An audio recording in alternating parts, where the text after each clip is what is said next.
executive producer Donnie Smith of PageTurner TV.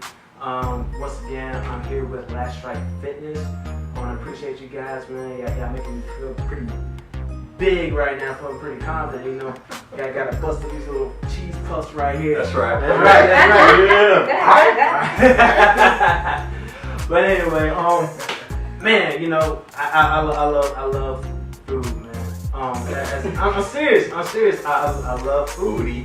Yes, I'm a foodie. Everybody. It's like I be delicious. I be snacking hard, man. It's like I always want to get the Doritos, I want to get the Pringles. I'm gonna go to Wendy's and get that the four deal, bro. Yeah, you know what I'm talking about. Yeah, we in there, man. I be getting like the big old Slurpees and stuff like that.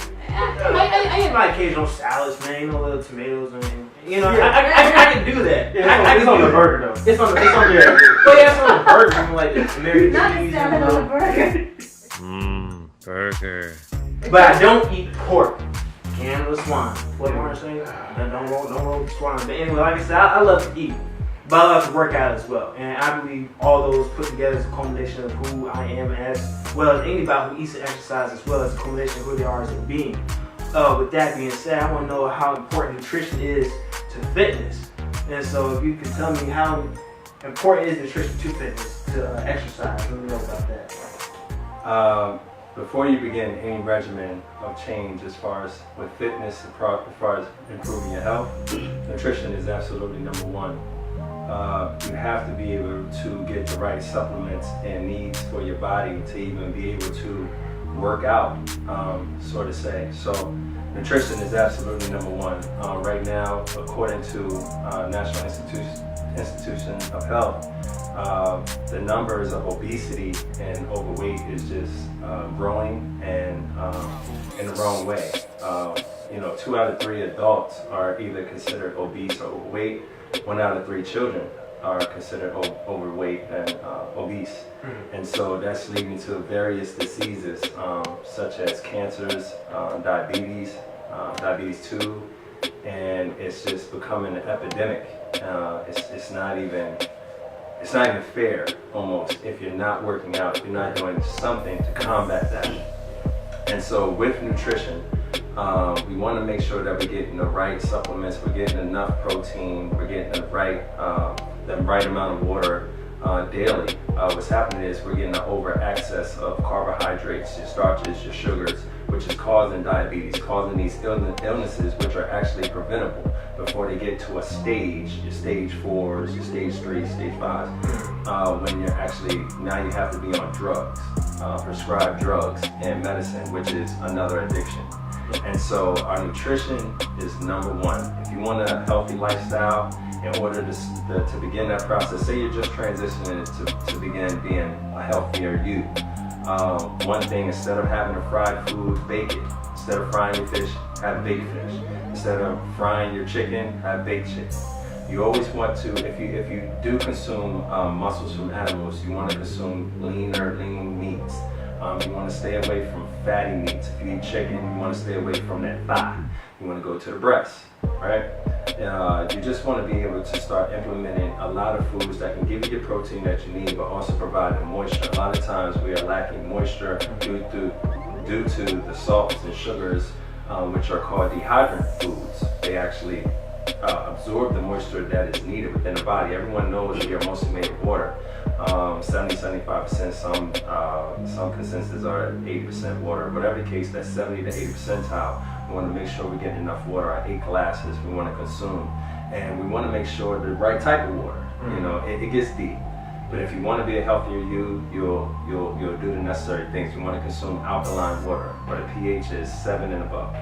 All right, anything under 7, that's acidic water, and what that does is add to the toxicity, which eventually will give you cancer. And so with fitness, matching with the nutrition which you actually put into your body, you want to be able to have it so you have the energy that's necessary to work out.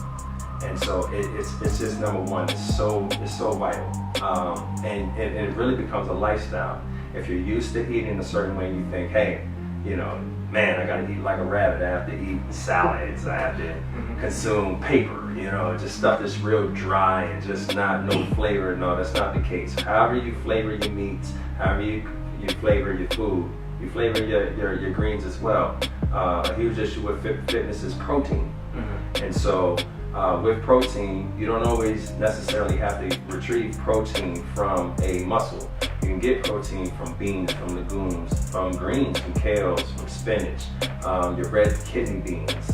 You can go down the list. You can get it from various nuts, various seeds, quinoa. I mean, you can go on and on. There's huge lists that you can check out and see how you can obtain the right amount of protein to have the energy to continue within your day, within your lifestyle. And so here at Last Right Fitness, we really implement and make sure the meal plan that we have developed is caters to a person to be able to still enjoy their foods, but in a way that's not going to harm them. And also, actually, it just makes you better. And so, nutrition, I would tell anyone out there, man, pay attention to what you put in your body, because whatever you put in will come out. You're right. Like you all heard saying, you know, you are what you eat. Like I wanted to bring up a fun fact just for y'all. All foods are not unhealthy, alright? You can eat chocolates, alright? You can have your marshmallows, alright? You can have your sodas, alright?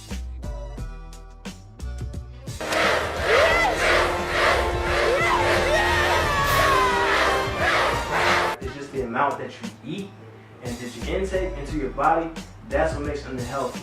So if your diet comprises mostly of Hostess cakes, then you're going to become a Hostess cake. Alright?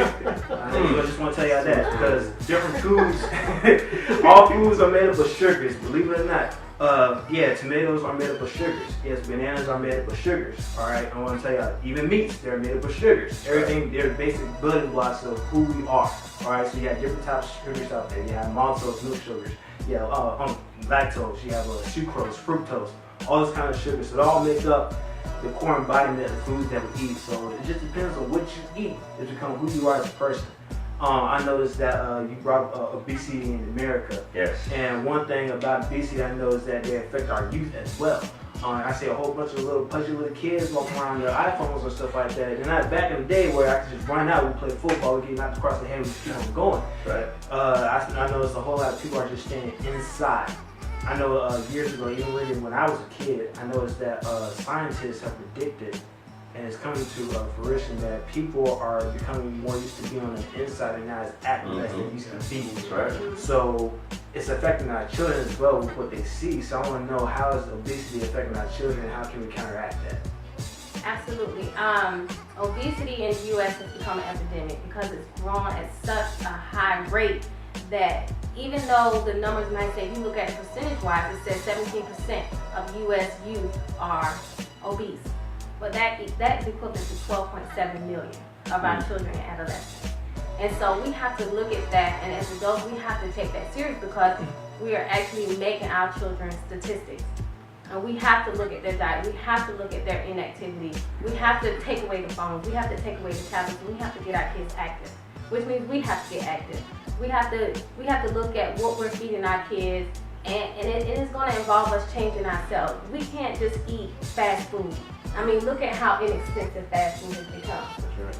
It's become very expensive, and these chronic illnesses that were originally confined to adults are now affecting kids. High blood pressure, high cholesterol, diabetes, sleep apnea. These things that kids are dealing with, depression, that our kids are being medicated for. And all of it stems to, what are we eating? What are they doing? And so when we have our kids that are not performing in schools because they're not sleeping, they can't think, because our brain, everything that we do, put in our body, it feeds through our body. So then mentally they're not able to focus, and then we want to medicate them because they can't focus. Exactly. So everything that we do, we would rather medicate than to change our diet. And it's simple. Let's watch what our kids are eating. Let's give them something healthy. Let's give them a chance at having a young, like just like we did. We played outside to the street lights came on. We didn't come inside and sit in front of the TV. So let's give our kids the same opportunities that we have, if not better. Exactly. And so I think in America, we've come so lax today that we just think that, okay, well, it's quick, it's fast, and I have to work, and I have to do that. Well, we still have kids to raise. And we want our kids to be productive. We want them to have a chance as well. And so obesity with our youth is something that we have to take responsibility for in this country. We can't depend on the pharmaceutical companies or TV or restaurants. We have to take control over what we feed our kids. And that's it. Right. And it's our responsibility to do that. I agree with that.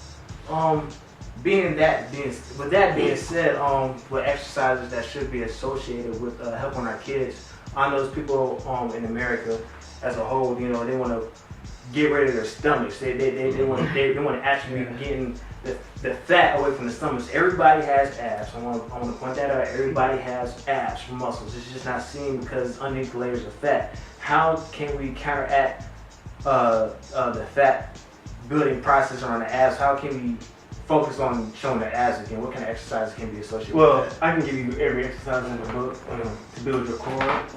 But without the proper diet, like we were saying earlier, you will not be able to see your abs. And me personally, I'm gonna get on another little subject. Just because you don't see your abs doesn't mean you're not in shape. Okay.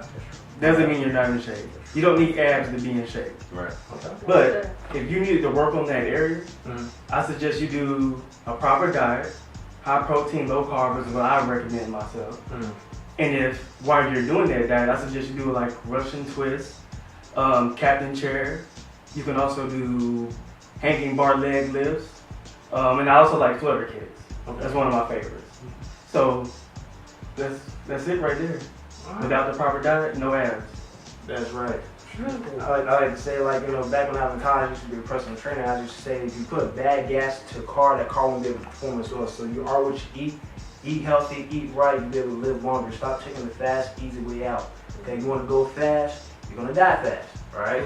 So, with that being said, I am your executive producer of PageTurner TV. I want to say a shout out to Bezo, shout out to Last Strike Fitness and its members, shout out to everybody who's part of the production team. I really do appreciate y'all coming to the show. We're going to pay a couple bills. Thank you for coming on PageTurner TV. Turn the page.